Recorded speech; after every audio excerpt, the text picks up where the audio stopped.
Bharatiya Janata party के लोग हैं, ये घोड़सेवादी हैं। हिंदू खतरे में नहीं है, खतरे में भारतीय जनता पार्टी की कुर्सी है। ये मुद्दा छिड़ा था लॉरेंस बिश्नोई का। उत्तर प्रदेश में कानून व्यवस्था पूरी तरह से ढह चुका है। माफियाओं का जो है कि ये राज नहीं चलेगा। जब माफिया ही कुर्सी बैठ गए हों, पीडीए तो एक्चुअल में पीडीए है क्या? विपक्ष का कहना था कि मंगेश यादव है, इस वजह से उसका इनकाउंटर हुआ। देखिए अगर ऐसा होगा तो हमको लगता है कि देश प्रदेश राजनीति विहीन हो जाएगा। देश भर में 11 लाख से ज्यादा ऐसे बच्चे हैं जो स्कूल जाते ही नहीं हैं। कि राम मंदिर बनवा दिया, ट्रिपल तलाक था उसको हटवा दिया, बहुत सारी चीजें हैं, लेकिन 370 हटवा दी। कोई तो होगा जो आपके हिसाब से ठीक बहुत हुआ। अपने हिसाब से खेसारी जी को मानता था। हाँ, लेकिन उनकी भी विचारधारा मुझे समझ में नहीं आया। इसका मतलब तो राजवीर यादव जी को वही एक्टर या एक्ट्रेस जो देखिए कोई भी हो, एक विचारधारा, यानी जो आपकी विचारधारा पे अगर वो राजनीति दिन रात एक कर रहा है तो मिला जुला की इच्छा तो होगी कि भाई हम भी प्रतिनिधि करें, अपने क्षेत्र का, लोगों का विकास करें। तो हेलो नमस्कार। आज हमारे साथ जो मेहमान बैठे हैं, अगर आप सोशल मीडिया यूज़ करते होंगे तो इस चेहरे को भली भांति पहचानते होंगे। ये जौनपुर के मडियाहू विधानसभा से बिलोंग करते हैं। इनका नाम है राजवीर यादव, जो कि समाजवादी पार्टी के एक कट्टावर नेता के रूप में जाने जाते हैं। तो आइए इनसे बात करते हैं और समझने की कोशिश करते हैं कि इन्होंने किस वजह से राजनीति का क्षेत्र चुना या फिर राजनीति में आने का इनका क्या उद्देश्य था। और इसके साथ साथ हम और बहुत कुछ पहलुओं पर बात करेंगे। तो आइए जानने की कोशिश करते हैं राजवीर यादव से और समझते हैं कि इंडियन पॉलिटिक्स में क्या कुछ बदलाव लाना ज़रूरी है और क्या कुछ चल रहा है। सबसे पहले राजवीर जी, आपका स्वागत है हमारे चैनल पर। बहुत बहुत धन्यवाद, नमस्कार। तो सबसे पहले हम आपसे ये जानना चाहते हैं कि आप समाजवादी पार्टी से जुड़े हैं, तो आपका उद्देश्य क्या था समाजवादी पार्टी से जुड़ने का? और अगर आप राजनीति ज्वाइन किए हैं तो राजनीति में आने का आपका मेन मकसद क्या था? और इस समय आप वर्तमान में किस पोस्ट पर हैं, थोड़ा सा अगर बताना चाहे तो। मैं राजवीर यादव मडियाहू विधानसभा 370 से हूं और समाजवादी पार्टी राष्ट्रीय सचिव लोहिया वाहिनी से हूं। इसके पहले मैं जिला महासचिव था यूथ ब्रिगेड का, अपने ही जिले का जी।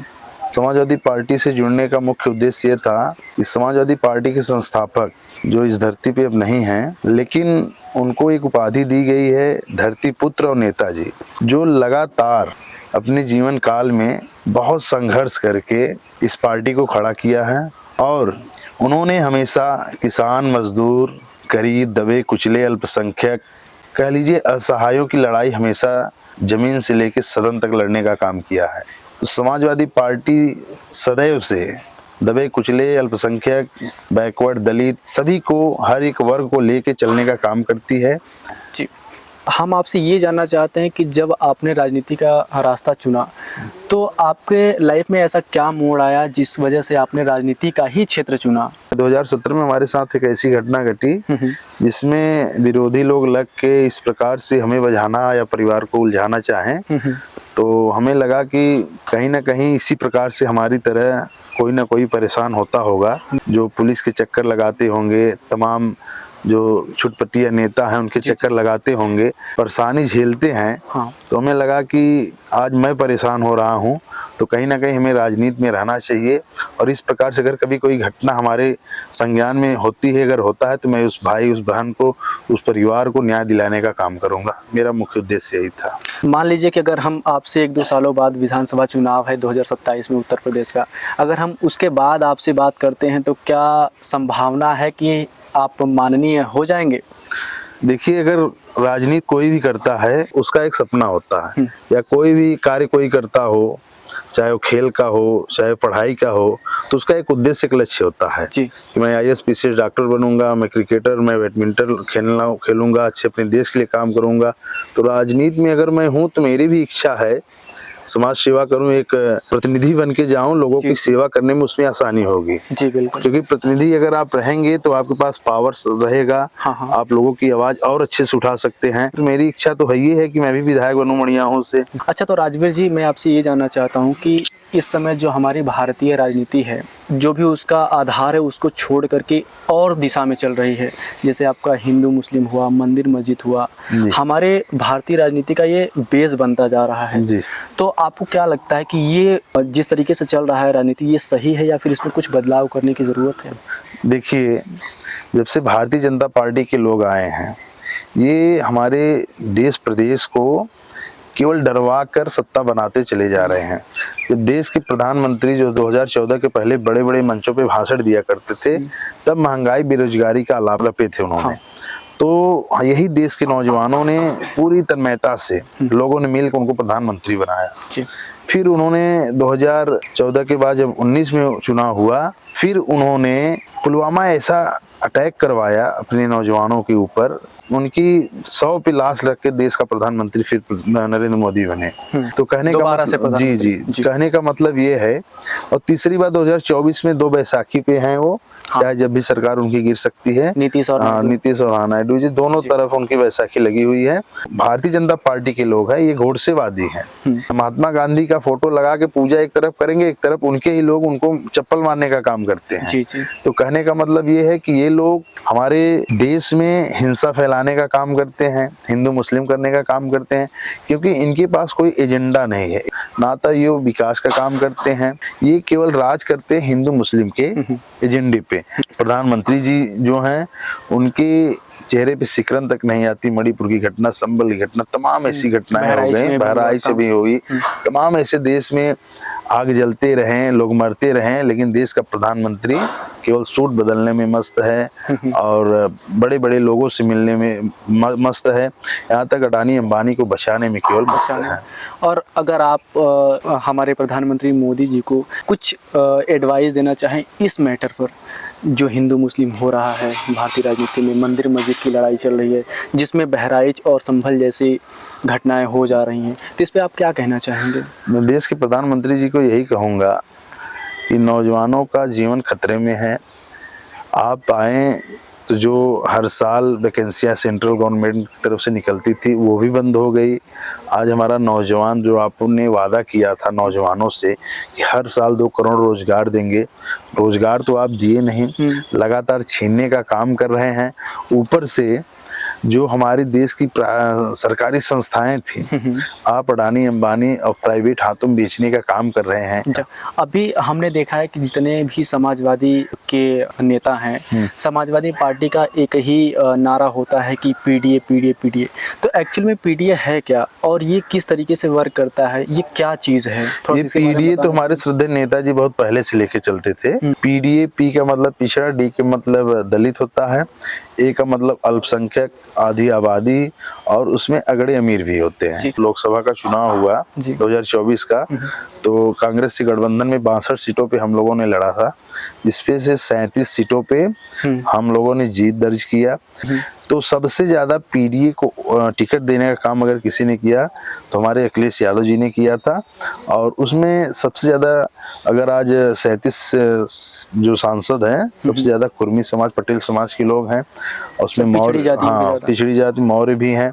और यहाँ तक कि जो अयोध्या के सांसद बने अवधेश कुमार पासी जी हैं, वो पासी, वो दलित हैं, अवधेश प्रसाद जी।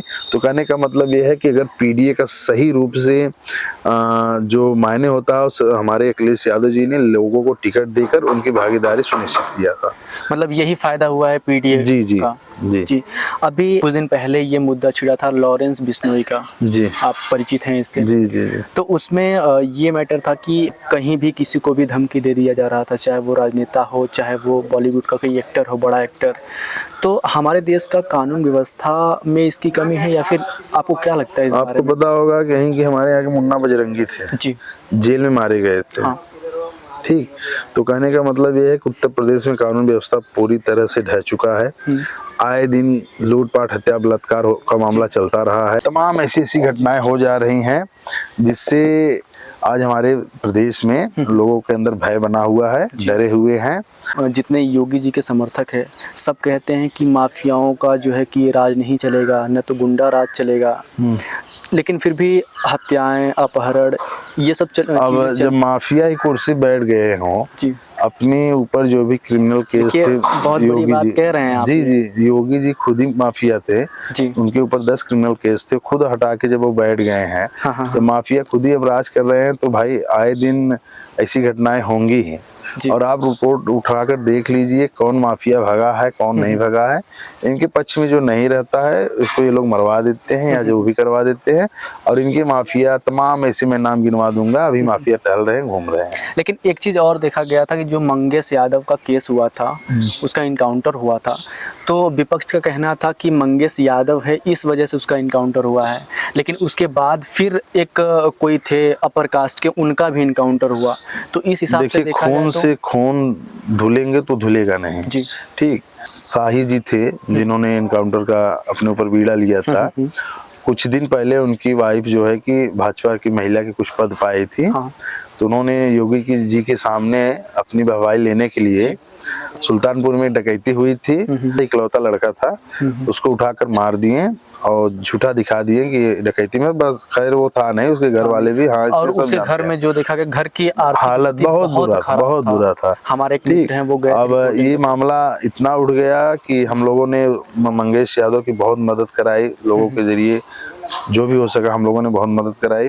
उसी को दबाने के लिए योगी जी ने जो उसमें मुजरिम था उन्हीं की बिरादरी का, उसका भी एनकाउंटर करा दिया। अच्छा। लेकिन जनता सब जानती है कि योगी जी कर क्या रहे हैं। तो एक चीज़ और है कि जिस तरीके से हम सरकारी नौकरी लेने जाते हैं, अगर हमारे ऊपर एक छोटा सा भी केस हो जाता है तो हमें सरकारी नौकरी नहीं मिल सकती।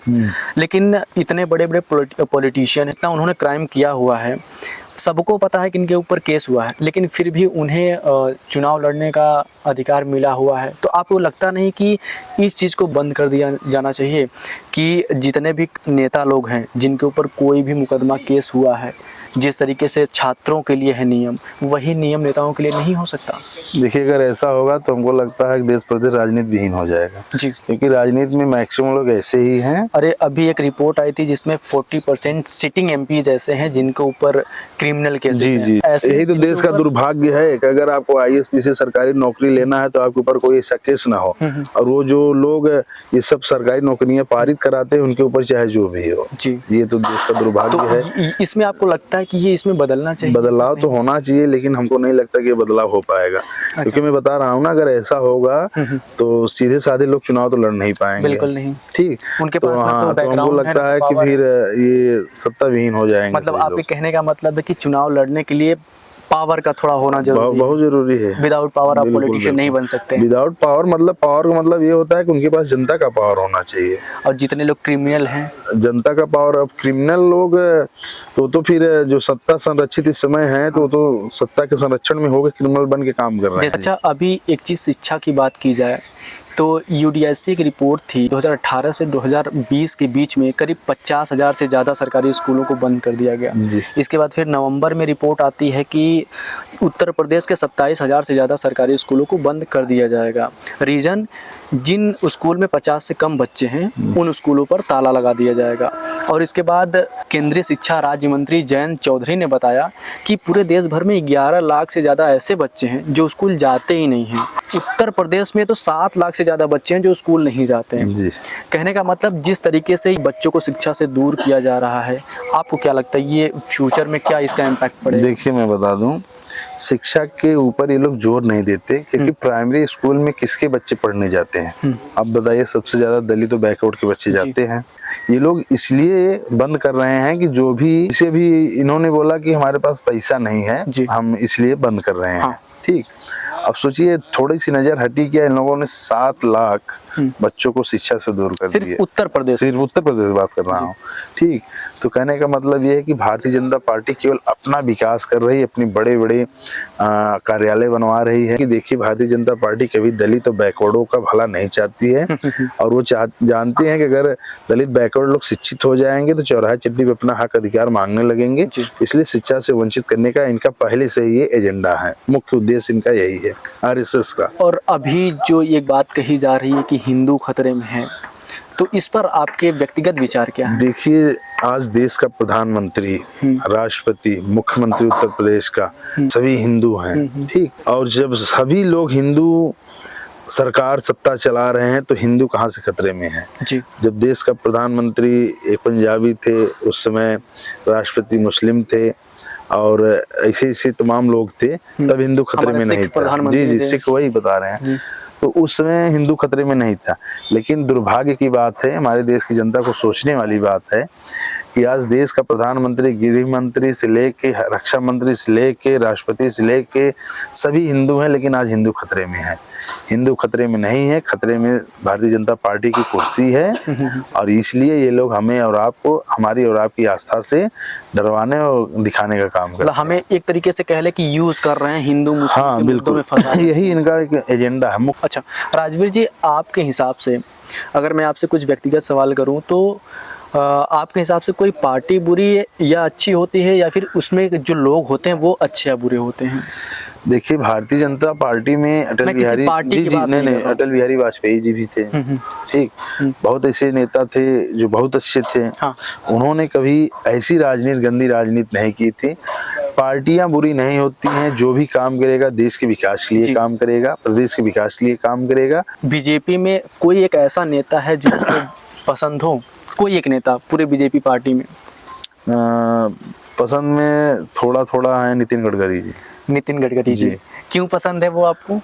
वो उनका काम अच्छा लगता है। हाँ ठीक है, मतलब वो जिस पोस्ट पे हैं वो काम अच्छा कर रहे हैं। अच्छा, आप नरेंद्र मोदी जी के शासनकाल को कितनी रेटिंग देना चाहेंगे 1 to 10? भाई माइनस में दीजिए। ऐसा क्यों? ऐसा इसलिए कि हमारे नौजवान, किसान, मजदूर सभी परेशान हैं। जी। मैंने आपसे पहले कह दिया कि किसी भी देश की असली ताकत वहाँ के किसान, नौजवान और जवान होते हैं। तो आज हमारे किसान भाई सड़कों पे हैं। आपको याद होगा कि जो काले कानून 3 लाए थे मोदी जी, किसान ही थे, मोदी जी के घुटना टिकवा दिए और 1 साल लगातार, चाहे ठंडी बरसात गर्मी हो, लगातार सड़कों पे रहे। तो इतना दुर्भाग्य कि जिस देश को किसान प्रधान कहा जाए, उस देश का प्रधानमंत्री किसानों को सड़क पे ला दे। तो उस देश के प्रधानमंत्री को रेटिंग माइनस में देनी चाहिए, और दिया भी जा रहा है।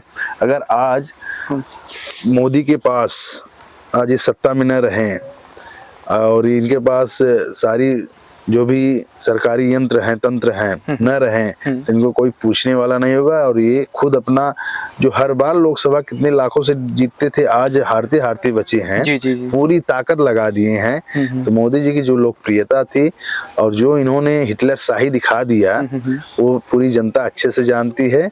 और रही बात शासन प्रशासन, पुलिस के दम पे ये लोग अपना सत्ता शासन चला रहे हैं, और भारतीय जनता पार्टी के अंदर कुछ बचा नहीं है। अच्छा, बीजेपी का प्रधानमंत्री नरेंद्र मोदी जी का ये 3रा टर्म चल रहा है जी। तो अभी तक लगभग 10 साल से ज़्यादा हो चुके हैं। तो आपको प्रधानमंत्री जी का कोई एक काम हो जो पसंद आए? कोई ऐसा उन्होंने आपकी नज़र में कोई काम किया है जो देश हित में हो, जनहित में हो? प्रधानमंत्री जी का कोई ऐसा काम हमें अभी तक तो अच्छा नहीं लगा। अरे कई सारे उनके समर्थक कहते हैं कि राम मंदिर बनवा दिया, ट्रिपल तलाक था उसको हटवा दिया, बहुत सारी चीजें हैं, 370 हटवा दी। जी, लेकिन जो मेन काम उन्होंने बोला था वो काम तो करवाए नहीं जी। ना तो हमारे नौजवानों को 2 करोड़ रोजगार दिलवाएं जी, ना तो महंगाई कम कराएं, ना तो शिक्षा को अच्छे स्थान पे पहुंचाएं। जो मूलभूत काम थे, जो उन्होंने बड़ी बड़ी मंचों से बोल के वोट लिया था, उन्होंने तो वो काम एक भी नहीं करवाया। तो फिर कैसे कौन सा काम मैं मान लूं कि बहुत अच्छा काम है। लेकिन मोदी आपसे कुछ और आखिरी सवाल करना चाहेंगे कि अगर आप सत्ता में आते हैं, सपोज आप विधायक बनते हैं, आगे चल करके माननीय विधायक बन जाते हैं, तो आप अपने एरिया में क्या बदलाव कुछ करेंगे? सबसे पहले तो भैया रोजगार का जो भी सिस्टम बनेगा उसका बनाया जाएगा। शिक्षा और स्वास्थ्य को बेहतर किया जाएगा। अच्छा, मतलब शिक्षा, स्वास्थ्य और रोजगार पे काम किया जाएगा। ये 3 काम अगर सही हो जाएंगे, ऑटोमेटिकली गांव घर सुरक्षित और अच्छे हो जाएंगे। जी जी जी। तो राजवीर जी, अब कुछ व्यक्तिगत जीवन पे सवाल हो जाए। फिल्में आप देखते हैं? हाँ, देखता हूँ। अभी लेटेस्ट फिल्में आप कौन सी देखी आपने? नहीं देख पाया हूँ अभी। अच्छा, मतलब लेटेस्ट आपको मूवी कौन सी पसंद है? भोजपुरी इंडस्ट्री की बात कर रहा हूँ। भोजपुरी इंडस्ट्री की पिक्चर में नहीं देखता हूँ। अच्छा, कोई एक्टर हो जो आपको पसंद हो भोजपुरी में? सब उसमें जो भी हैं सब बहुबाती हैं। नहीं, कोई तो होगा जो आपके हिसाब कोई से बहुत अपने हिसाब से खेसारी जी को मानता था। हाँ, लेकिन उनकी भी विचारधारा मुझे समझ में नहीं आया। मैंने देखा कि वो अभी मुंबई में किसी भाजपा वाले का प्रचार कर रहे थे। खेसारी जी को पसंद करता था, ठीक है, लेकिन जो भी व्यक्ति है उसका एक विचारधारा होना चाहिए। लेकिन मतलब अब इसका मतलब ये नहीं कि वो हर जगह कूदे, उनको मतलब स्टार है, इसका मतलब हाँ, इसका मतलब स्टार है। यादव जी को वही एक्टर या हाँ, एक्ट्रेस जो भी देखिए पसंद हो, जो कोई एक भी हो, विचारधारा हाँ, की एक हो। विचारधारा यानी जो का। आपकी विचारधारा पे चल नहीं, हमारे विचारधारा की बात नहीं जी। है। हमारे कहने का मतलब इंसान वही इंसान हो जो परफेक्टली एक जगह हो, अच्छा, और जो दरबदलू हो ना वो कोई इंसान नहीं होता सही बात है, उसका तो कोई उसका कोई character वजूद नहीं होता है। जी। तो खेसारी जी को मैं मानता था, लेकिन उनको मैंने देखा कि अभी वो गाड़ी पे रोड शो कर रहे थे बीजेपी वाले के साथ, कोई बुला लेगा तो उसके साथ कोई, तो इसका मतलब ये नहीं कि उनका कोई विचारधारा का मतलब अगर आप जिससे जुड़े तो उससे जुड़े रहिए, लड़े उसके लिए लड़िए, उसके लिए काम, इसलिए मुझे कोई नहीं तो जमता है। पीडीए का 2027 का क्या उद्देश्य है? अगर सत्ता में आ जाती है पीडीए 2027 विधानसभा, लगातार नौजवान और किसानों के बेहतर भविष्य के लिए और उनके स्वास्थ्य के लिए, उनकी किसानी के लिए, जो भी हमारे अखिलेश जी पिछली बार बोले थे जी, सारे काम किए जाएंगे ताकि हमारे नौजवान किसान मजदूर अपना अच्छे से जीवन यापन कर सकें। तो आपकी उम्मीदें क्या है अखिलेश यादव जी से? आप इतना जो है मेहनत कर रहे हैं, संघर्ष कर रहे हैं, वो भी काफी सालों से कर रहे हैं जी, और हमेशा जो है कि समाजवादी पार्टी की ही बात करते हैं, तो आपकी क्या उम्मीदें हैं अखिलेश यादव जी से? कुछ अखिलेश यादव जी हमारी उम्मीद है। अच्छा, तुमसे क्या उम्मीद होगी? तो आप चाहते हैं कि टिकट मिल जाए आपको इस बार? भाई मैं अब पहले ही बोल दिया कि राजनीति में अगर कोई है जी, अगर वो राजनीति दिन रात एक कर रहा है तो मिला जुला की इच्छा मिला जुला की इच्छा तो होगी ही कि भाई हम भी प्रतिनिधि करें, अपने क्षेत्र का, लोगों का विकास करें, तो वो तो इच्छा ये है। बाकी हमारे राष्ट्रीय अध्यक्ष श्री अखिलेश यादव जी का जो निर्देश होगा उस अनुसार हम लोग काम करेंगे और समाजवादी पार्टी का ऐसे ही साथ देते रहेंगे। बिल्कुल देते रहेंगे, मरते दम तक देते रहेंगे। और समाजवादी पार्टी कोई बुझने वाली चीज नहीं है, समाजवादी पार्टी अंगार है। श्रद्धेय नेताजी ने कहा था समाजवादी पार्टी नौजवानों की पार्टी है, और वास्तव में नौजवानों को हमेशा मौका समाजवादी पार्टी के लोगों ने दिया है, लड़ाया भी है, हर जगह उनको आगे बढ़ाने का काम किया है।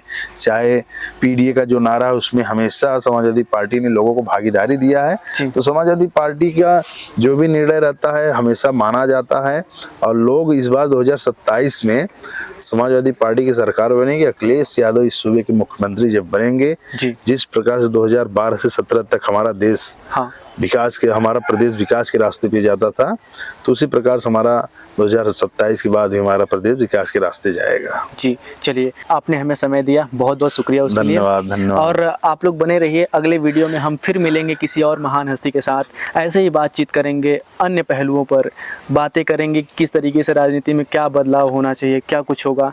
मिलते हैं अगले वीडियो में, तब तक के लिए